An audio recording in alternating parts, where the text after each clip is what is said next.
Hey guys, it's Tony here at Gamefreak blog, just bringing you another video. Sorry I haven't been online. I've had a few emails from people just like saying, oh, what's the matter, have you died or anything like this. No, I've just been kind of catching up on a few things, the aftermath on E3. I've been talking to loads of people on Twitter and via email and everything like that, and you know how sometimes life just gets in the way. I haven't really had time to do a video. But just after some of the news and the announcements that came out and some things that I've seen on various forums and people talking on Twitter and YouTube about certain games, I just thought I'd do this video. So I'm just basically going to have a comparison against like the big three military first-person shooters that are out there, which is obviously Homefront, Call of Duty and Battlefield. I'm just going to give my own personal views on it all. This doesn't necessarily mean you should think this way or anything like that. Have your own bloody thoughts. That's what life is all about. I'm just basically making a video comparing the three and giving my thoughts on them all, on the single player and the multiplayer aspects of it all, because especially with Homefront, I think Homefront gets a real bad rep from some people. I've taken umbrage with a few people on various forums that kind of like slag down Homefront quite a lot, and they're all well within the rights to have their own opinion about something, as I said.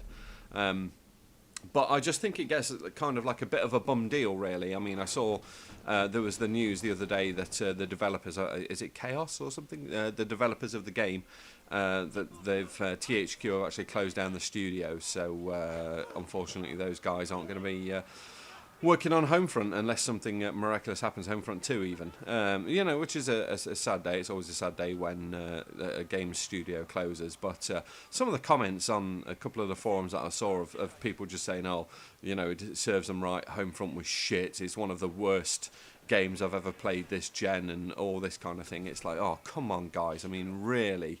I mean, it had its faults, but was it really that bad?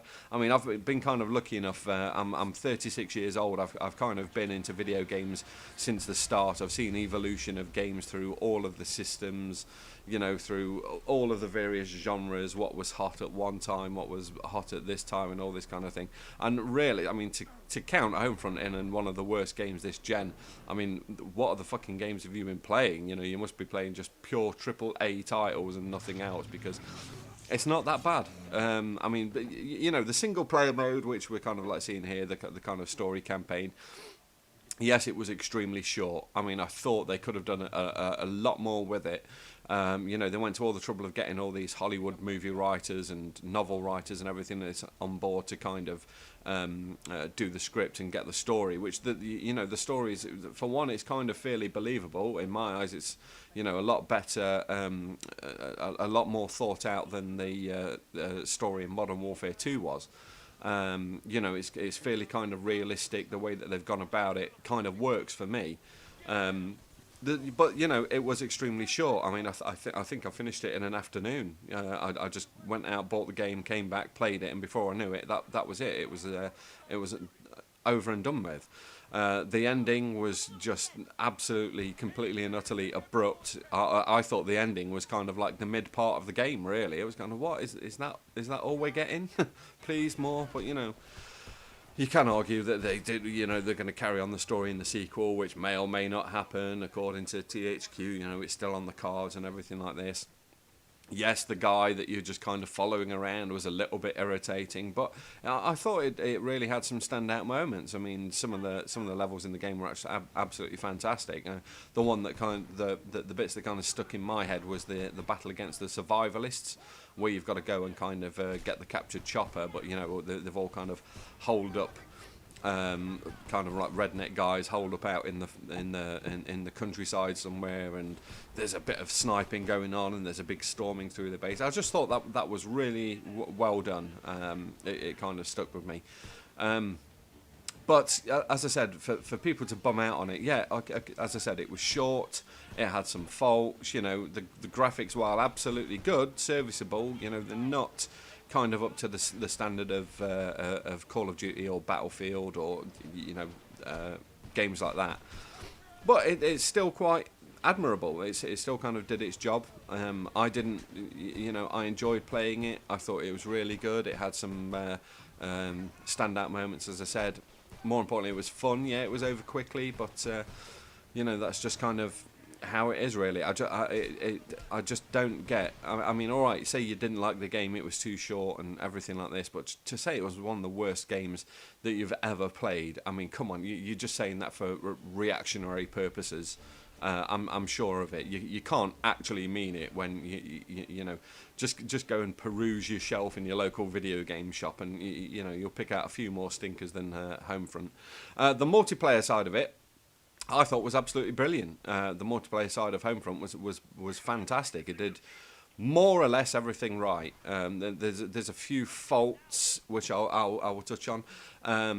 Such as, you know, you just seem to spawn a million miles away, which wouldn't actually be that bad if you could run kind of pretty fast. But, you know, it's like you're running around with a backpack on full of fucking bricks or something like this. It's just, can't quite make it, getting your inhaler out halfway through or something like that. But, you know, that's kind of why the vehicles are there. In like the bigger maps, you know, you get the option to spawn in a Humvee, to just jump in the Humvee and, you know, drive into where the battle is. You know, you may take some people out in the vehicle, but again, I think lots of people are playing it with the Call of Duty mentality. They're just running around, running, gunning, whereas in the better games that I've had, if you kind of get together with a group of friends and people who actually talk, so you can get your strategies and everything like that together, it instantly turns the game into something a lot better than what it is.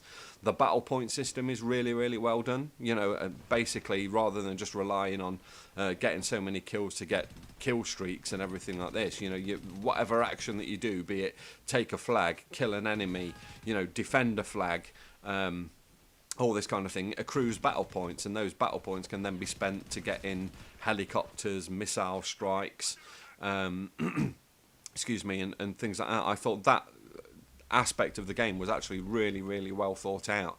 I mean, it kind of plays like a cross between Call of Duty and Battlefield in my eyes. You know, you've got your really big levels and vehicular combat, and I thought the actual the gunplay was a lot kind of more similar to what Call of Duty is. And plus as well, there's a new map pack set that's just come out. I haven't got it yet. 2 big maps in the game, and you know, it's like 240 Microsoft points. I mean, it's nothing.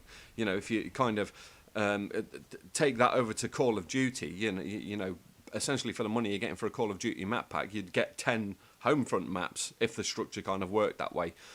I'm probably just rambling, but there we go. So that was my quick thoughts on Homefront. So we're now jumping into Call of Duty, and just on here I've just used Black Ops. You just substitute Black Ops for Modern Warfare 2, just substitute Modern Warfare 2 for World at War. I mean, it's essentially the same game in a different skin and the time era and everything like this. Now, I really do like Call of Duty. I think what Infinity Ward and Treyarch, with Black Ops especially, did with the single player campaign, it's just balls out spectacular. You know, you get the odd kind of like stealthy mission, you know, the odd sniper mission and everything like that. But lots of it is it's just a video game directed by Michael Bay. It's just, let's go completely over the top. Why have one of these when we could have 10? You know, why have this when we could have? It's almost like the crank it up to 11. Kind of Spinal Tap type volume. Do you know what I mean? It's really good. They've been refining it year after year. You know, it's getting down now to a very, very finely tuned kind of like machine. The Call of Duty games are. You know, some of the characters are kind of well rounded.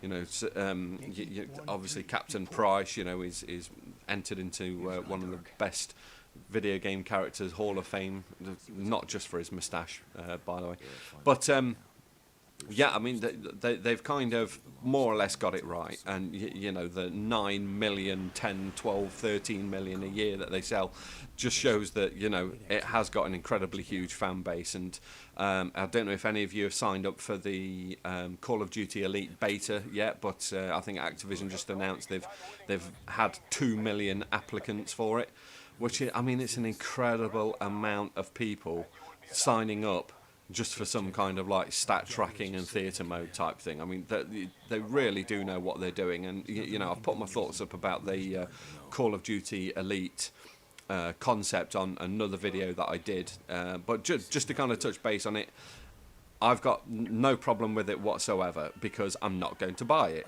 As long as they don't lock out any content for any of the other users, that's absolutely fine. You know, but if it starts getting to the point where you're getting special weapons, maps that aren't available to anybody else, I think that would absolutely stink. I don't think they're going to go that way. They've kind of said, you know, everything that's free will usually, you know, will stay the same. You're just paying this extra for the communities, for the clans, this, that, and the other. Keep them. I'm not bothered.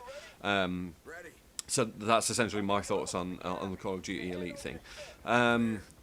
So, you know, they do a really good single-player campaign. The video for Modern Warfare 3, I mean, to be honest, it looks spectacular. I mean, it looks great. I'm going to get it. I'm sure I'll love the game, but I don't know if it's just me, but I think the whole thing is starting to look kind of like a little bit tired now. It's the same planting a charge on a door, blowing in the door, taking everyone out in slow motion. You know, the kind of underwater section with the submarine, it looked really, really good, but it was just a kind of, it looked a bit of kind of the same thing again. I just don't know how much of an impact like a yearly version of the game is going to start to have. Some people that I speak to on forums and on Twitter, they haven't even played Black Ops. That they kind of had enough at Modern Warfare 2.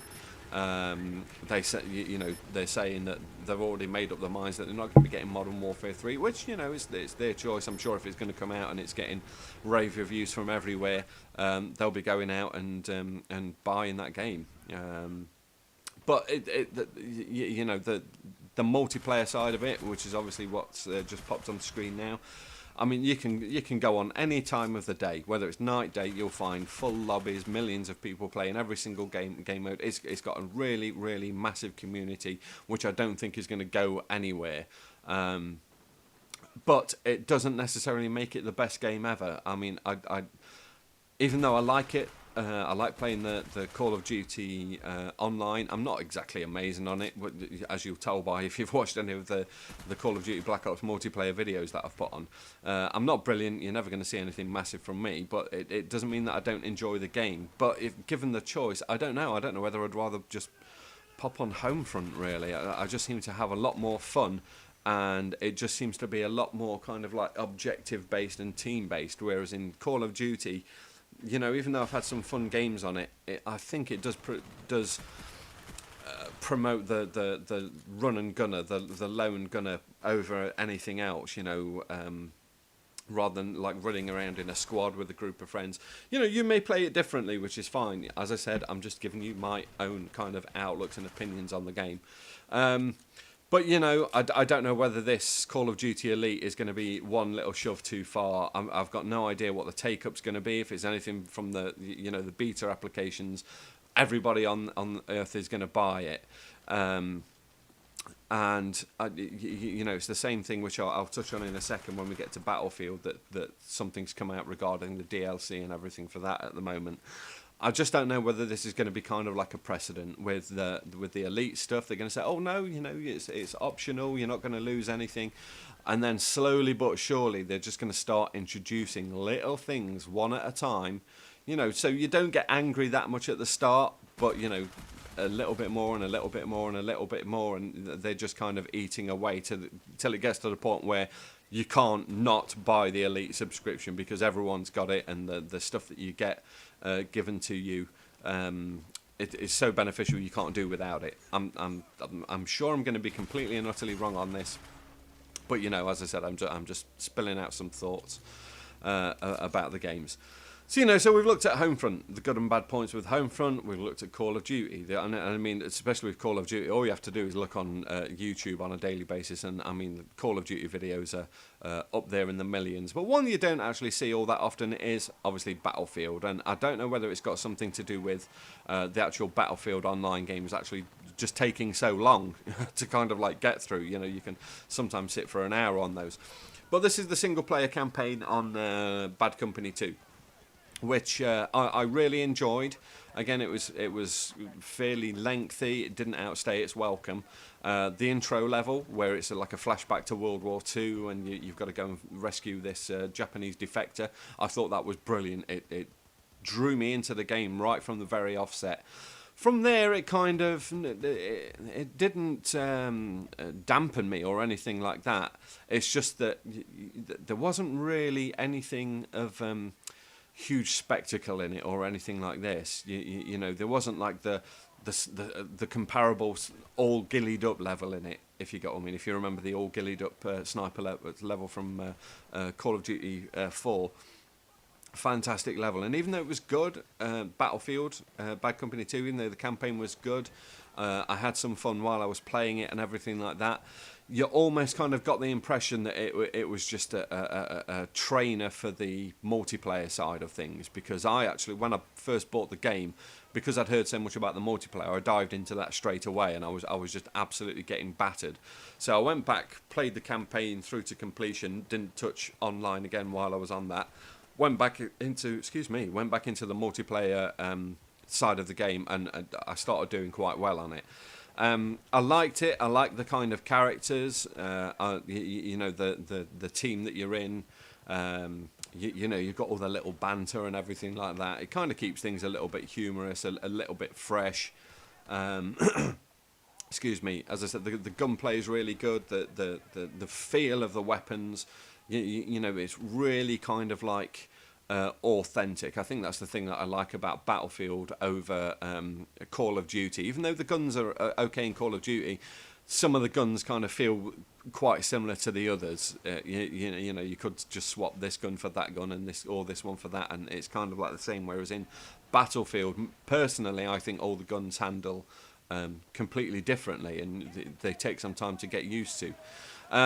But the thing is with Battlefield, again, is the online side of things, and it's probably my favourite online multiplayer game out of the three that I'm talking about today. I'm, again, just like everything, I'm not absolutely brilliant at it, but I just love the actual game itself. It's got such an epic feel to it. When you've got a good squad that you're working with to take down objectives, you know, to capture the flags or the bases, or to set the bombs and everything. If you've got a good squad that you can hold out in, I mean, you're almost turned indestructible in the games. Some of the greatest gaming nights I've had have been on Battlefield Bad Company 2.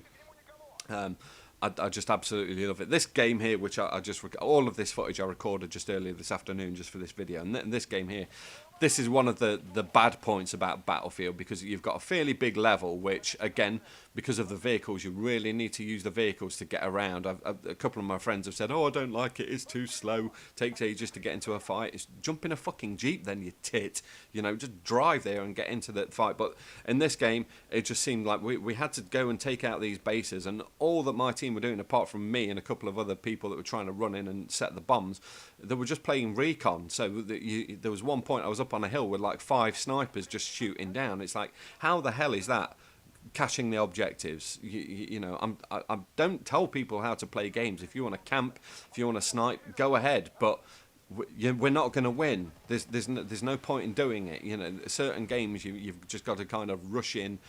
You know, it's all right having a couple of recons to spot and mark targets and everything like that, but anyway, I digress. But there was the news that there's going to be a boycott of Battlefield 3. Apparently EA have come out now and they've said that there's a pre-order incentive where you're going to get a map and certain weapons, such as like a muzzle flash suppressor for a sniper rifle, armor-piercing ammo for like a shotgun, and you can only get it by pre-ordering this game. And loads of people have come out and said that they're going to boycott the game because it's just giving people an unfair advantage.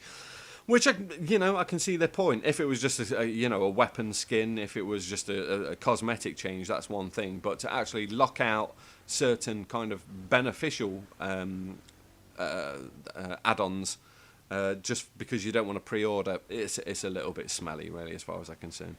But anyway, that's by the by. So Battlefield 2 multiplayer, absolutely fantastic. If you haven't played it, you know, I'm sure you're going to be in a bit of a kind of conundrum later this year. Battlefield 3 releases 2 weeks before Modern Warfare 3. Heck, go out and get them both. I'm going to go out and get them both. But multiplayer-wise, I know exactly what one I'm going to be playing the most, and that is going to be Battlefield 3. So guys, this is my first video coming back after a few days. I'm going to put a bunch more up. By all means, if you like the video, please let me know. Please leave a comment, give me a like, subscribe to me, whatever it is that you want. I really appreciate all the emails and Twitter interactions and everything that I have with you. So thanks for sitting back and listening to me ramble on about first-person shooters. This is Tony from Gamefreak blog, signing out.